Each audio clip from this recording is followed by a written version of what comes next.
the Israeli military bombed St. Peter's burial site? Yes. When? Yes, they did. Yeah. This was back in 2024. I mean, they went to. This wasn't an accidental bombing. The Shemunah stuff. I think it's protected under World Heritage law as well, and it's a very important site. It's of course, the burial place of Saint Peter. It's also a holy site for Muslims. And what they did during that period was they brought an Israeli, what they call a researcher. The Israeli Defense Force brought him in. And the purpose of that really was to, I guess, reinvent history. And the aim of it was to say, well, this is a Jewish holy site and this land belongs to Israel. This was the kind of narrative that they were trying to spin. That researcher, who was actually a very well-known settler activist, was killed during that time. So we visited the site in early 2025 after the ceasefire period, and the missiles have gone through the domes. The whole area was destroyed. Bullet marks across all of the buildings there, including the area of the Shrine of Saint Peter himself. So this is, so it wasn't like accidentally targeted. It wasn't kind of collateral damage. This was a deliberately targeted attack on the tomb of Saint Peter. It's not the only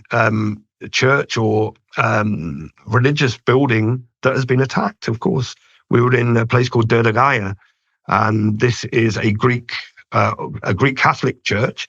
And again, that was destroyed during the 66-day war.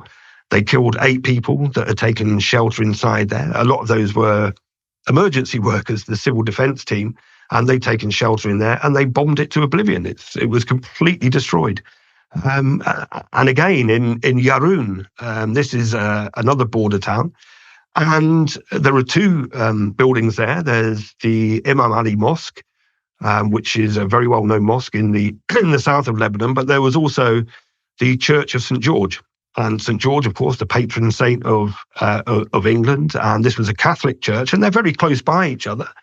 And you may have seen the footage circulating on social media, but there's footage of an Israeli soldier, I guess, with a body cam or something, a helmet cam, destroying the statue there to St. George. But both of those were completely destroyed. So what's interesting this is a that pattern across the south of Lebanon. Hezbollah is, and I'm not defending Hezbollah, it's not my fight, but they're designated, I believe, by the U.S. government as a terror group. They've controlled big parts of Lebanon for many, many years, more than 20 years. And has Hezbollah blown up Christian holy sites? Has Hezbollah targeted ambulances? I mean, maybe they have. You live there. You tell me. No, they haven't. In fact, the opposite. And again, there's plenty of footage of this that people can check for themselves online. But Hezbollah was, in fact, protecting the Christian churches and protecting these kind of symbolic areas of religious importance to Christians. There's footage of them going into churches and cleaning up and tidying up and standing around, protecting the Christian faith. If you listen to the speeches of Hassan Nasrallah, he said the Hezbollah are the main defenders of the Christian faith in Lebanon. So it's no, they're not destroying ambulances, they're not destroying churches, they're not destroying mosques, they're not destroying people's homes, but Israel is, and it's doing it with American and Western supplied weapons as well. And it's happening without pretty much anybody in the United States even noticing. I think people's attention is drawn to what's happening in Iran and the unfolding disaster there, and they don't even know that this is happening. So back to what happened to you specifically. You said that the missile that almost killed you and your cameraman was launched from an American aircraft, an Israeli-owned American aircraft. Yeah. Do you believe, was that one of the planes that had flown over you? Do you think it was targeting you? Undoubtedly, we believe it was targeting us. There could be no other explanation for what happened. Now, of course, because people have asked this question, why were you on the bridge, or were you deliberately targeted? And we're unequivocal about that. This was an assassination attempt by Israel. to silence the voices on the ground, to silence the truth. Now, the reason we say that is because, like I said, we've been working in the field for the last 2 years. So our vehicle is very well known in the south of Lebanon. We were in a clearly identified press vehicle. We had, as you can see in the footage, we had our press jackets on. Israel has the most advanced military technology anywhere in the world. It has the most advanced surveillance technology anywhere in the world. It knows everything that happens in the south of Lebanon. It knows every vehicle. It knows every number plate. It reads our messages. It listens to our conversations. This is why we say it was deliberate, because there's no doubt that they knew we were there. And the other issue, as has been raised by the Russian Foreign Ministry, Maria Zakharova said that this can't have been accidental. There was no military objective in targeting that bridge. It was already destroyed. So we believe it was a deliberate assassination attempt, absolutely. And it's only by luck, really, that we survived. There was a lot going in our favour that day. Let's say, had the missile not entered the hole in the bridge, had it exploded on the bridge. We've spoken to military experts, weapons experts, who have told us that if it had been maybe a few inches or a foot the other way, then there wouldn't have even been bodies to recover.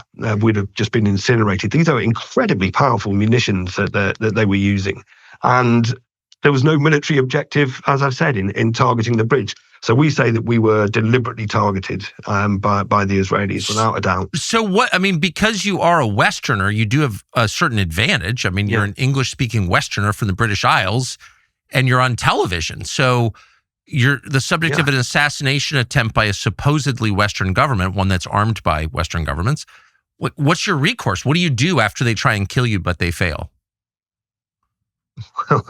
Well, that's a very good question. Obviously, I am an English-speaking white Westerner, which gives me a certain advantage, a certain privilege. I mean, I have to say that just over a week after our very close shave, our dear colleagues and friends in the field weren't so lucky. Fatima Fatouni, Ali Shweib, and Mohammed Fatouni were killed in a targeted strike by the Israelis just after they'd been reporting in the south. So, I mean, this is the kind of the conditions that journalists are working in on the ground. In terms of the recourse, well, I work for Russian state television, which of course means that my own government, the British government, don't like me. In fact, they have already, instead of supporting me, they've persecuted me. I was detained on a family visit last July at Heathrow Airport. I was met by counter-terror police off the aeroplane. They took me away for interrogation. They quizzed me over my relations to Russia, the Russian state, working for Russian state television, also about my work here in Lebanon, my associations or connections to Hezbollah, my connections to Ansar Allah in Yemen, because I've reported from Yemen, Hashd al-Shabi, and my work in Donbass. I spent 2 years in the field in Donbass on the Russian side, so they were very interested in that. And they're still now currently investigating me for potential terrorist activity based on my journalism. So I don't expect anything from them. And some friends of mine at Declassified UK,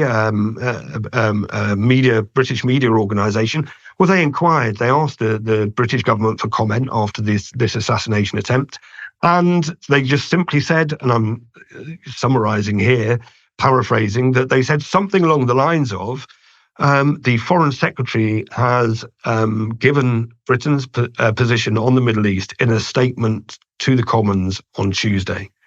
That was all they said. They didn't address the specifics of my case. They haven't commented on it. They haven't offered any kind of support whatsoever. Even the British embassy here in Lebanon hasn't contacted me. The only support that I've had lots of love and well wishes from individuals and organisations across the world, for which we're incredibly grateful and thankful for. But the only country that's actually given me strong and solid support has been Russia. Are you a British passport holder? Ambassador. I'm a British passport holder, yes. So you're a British subject. So this is, even though you don't live there most of the time, you have family there, you are a citizen, but the British government is taking the side of the Israeli military over its own citizens? Well, that's how it seems to me, yes. Not only taking the side of the Israelis, but they're helping provide the weapons and the ammunition and the political and military support to carry out such strikes. You go into the grocery store and there are endless snacks and protein bars. Paleo Valley superfood bars are, we think, the best. Most nutrition bars seem healthy, but then you read the labels and it turns out they're packed with all kinds of bizarre stuff, processed syrups, ingredients you can't pronounce. They're essentially candy, masked by marketers pretending they're healthy. I've eaten a lot of them, I would know. Paleo Valley superfood bars are different, though. Paleo Valley makes its products with real ingredients like organic fruits, vegetables, nuts, seeds, or no seed oils, soy, gluten, other weird additives. And you know when you finish eating one because you're not bloated and you feel good. And that is the measure. These bars are sweet, filling, genuinely good tasting. Flavors include red velvet, apple cinnamon, chocolate chip, plenty more. They're all great.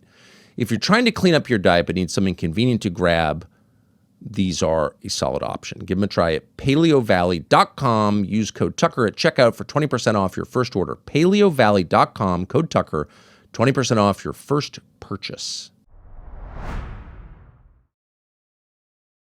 Thanks for watching our YouTube channel. We hope you'll subscribe to it. And by the way, you can hit the little bell on there and get notifications every time we produce a video. We hope you'll do that also.